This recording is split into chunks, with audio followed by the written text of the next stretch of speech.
I spoke about, since I'm the only one who brings topics to the, Yeah, to the basically. podcast.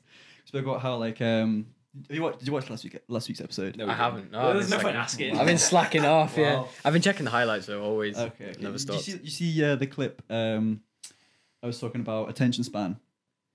Yeah, no, I think I did. It's Yeah, about yeah. how no one's gonna have attention span, and that's going to result in like very bad social connections. And so obviously, instead of just complaining that no one's going to be able to make friends and I thought we should give some solutions to how to have a good social life and how to develop your social life.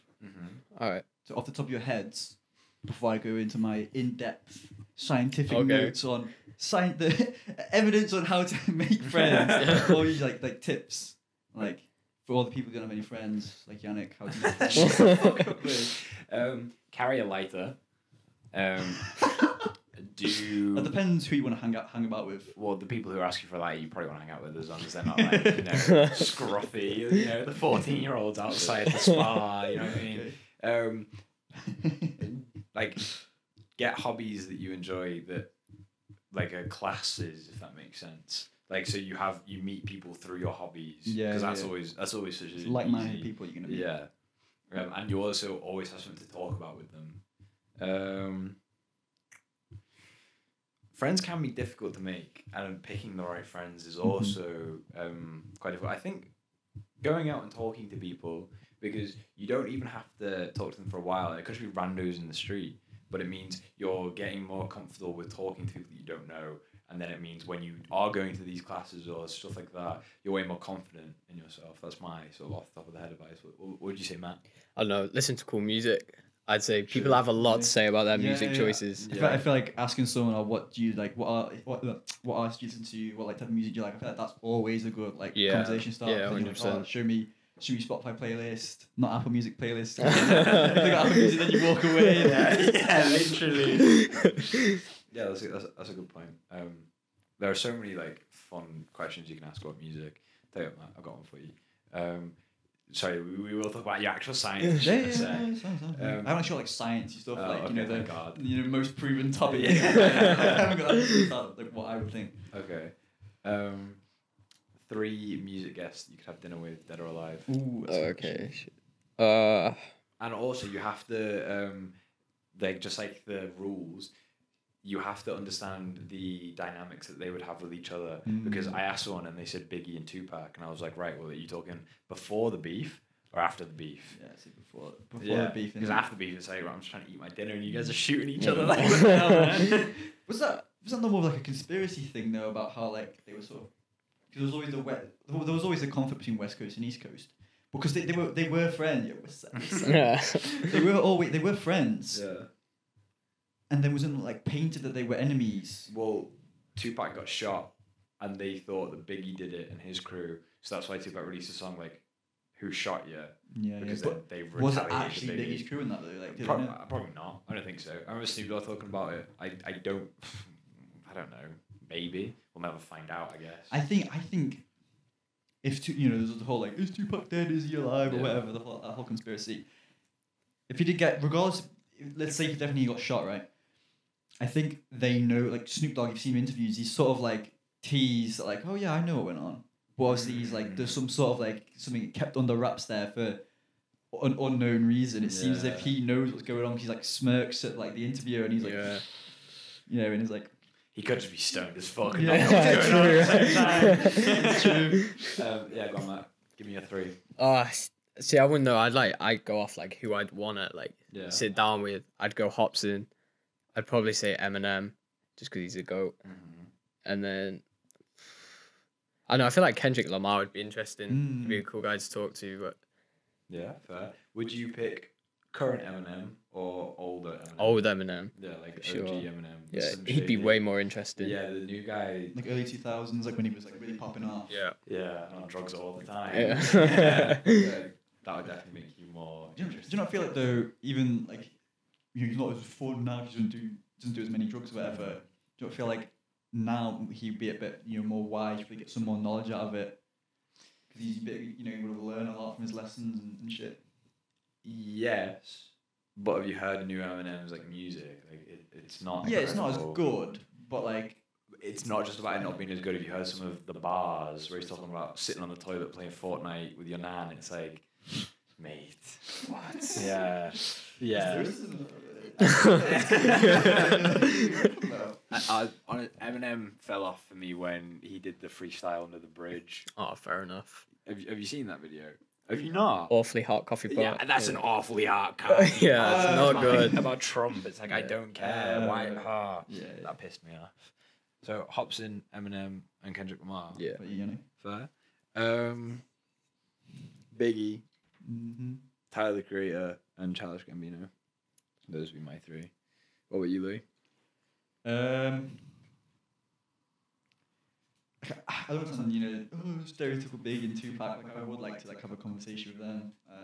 Maybe then either Ice Cube or Jay-Z. Ice Cube would be a good one. I like the dinner with Yeah, Jay-Z. dinner with Jay-Z, 500K. Or like fake entrepreneurs, like dinner with Jay-Z. Literally. Because he would just be like, you should have taken the 500K, man. He orders a starter then leaves. God, that's fucked up. Yes, back to... Oh, sorry, go on. No, it's fine. I was going to say, I'm thinking back to the social life thing. Yeah, feel free. The main thing I would say, like you have to, when you feel awkward going to social situations, you have to just like in the gym, it's like progressively overloading and like slowly exposing yourself. 'Cause it's not like social anxiety, isn't it? With anxiety, the way to sort of like cure it, when you have like a phobia or whatever, it's gradually exposing yourself. And I think that's the main way to do with like social anxiety. Like with myself, I'm trying to learn French and whatnot. Going to France in the summer. I'm going to learn like French amigo, and it's fucking like I'm socially anxious going on there because it's like people I'm probably going to struggle to speak with. So I'm like slowly trying to expose myself more and more to it, so I get adjusted to it. And what I've usually been doing is like I'll go on Omegle. And I'll just be skipping through people like I look up. Like I get scared to say hi. Literally, I'll just be there like skip. And then yesterday, finally, I spoke to someone. Then I introduced myself. I was like, "Oh yeah, I'm not French. And, I'm English." And then they're just like, "Oh yeah, we speak English." And it's just like, "Oh." Right. Cheers, mate. Yeah, cheers for that. I ended up speaking to them in English, these people. But I still overloaded and like got past that barrier and eventually like actually started speaking to them, not just fucking skipping. It sounds like I'm 5 years old, like trying to learn to speak to people. But literally that, for some people who are just a hermit and don't like go out, like that is progress to them. Yeah, I suppose if you're really like that stuck, especially with COVID. From the lockdowns. True, because like it's not even about people being hurt. It's like there's still some people who are genuinely just scared because of the amount of fear that the government like created. That's a good point, actually. I think I've definitely found it harder to talk to people after COVID because one, you've got nothing. Especially straight after. About, yeah. You haven't done it for 2 years. Yeah. And then also it just feels weird. It's like, damn, that's a good point. I didn't even think about COVID. Do you reckon COVID is done? Somewhat. Depends if you watch the news. True. Good point. So it's more like monkeypox these days. Yeah, I was gonna say yeah. Yeah, it's taking over. I'm staying off the news. Like if you want to be happy, you can't watch the news. Yeah, 100%. It's not like the like journalist integrity is not there anymore. It's literally just like not fear. Well, yes, fear, but spreading what they want to say. There's no like unbiased sort of news sources like this is happening. They don't show you anything good. No. It's fucked up. Like, yeah, it's really bad. 100%. There isn't, aside from the BUP, there's no way to get reliable, correct, 100% information. Exactly. I mean, half the stuff they put on there is just there to make you feel depressed anyway. So what's the point in tuning in? In lockdown, I stopped watching the news. So at the start of lockdown, I remember it was like, oh shit, COVID. I'm gonna listen to the government announcements every day. And then you like go on the news before the government announcement and be like, yeah, 1,000 people died today. Everyone's getting it. Everyone's gonna die. It's like fucking hell. Cheers, man. It's scary. It was scary. So yeah, you can't watch the news. Also, like saying hi to people on the street. Like when you walk past them, I notice that now. A lot of people have to go for a walk. I like look at them and smile, and they're just. Oh my god! Yeah, look away. There's It's so many rude. grumpy motherfuckers. Yeah, I'm cheesing at them, and I just get nothing. Yeah. Like, some old lady fucking looks at me, fucking walks off. It pisses me off. Yeah. I feel good as well. Like if I make eye contact with someone on the street and like smile, and then I'll say, "Oh hi, you right?" And it feels nice. It's like it's a positive interaction, not just fucking walking past. Yeah. That's good. That's another way of like progressively overloading, especially after COVID, when people you go like across the street when someone walks past, you don't want to go near them. I feel like that's another good way. Also focusing on eye contact as well. Like eye contact is a big thing. Yeah.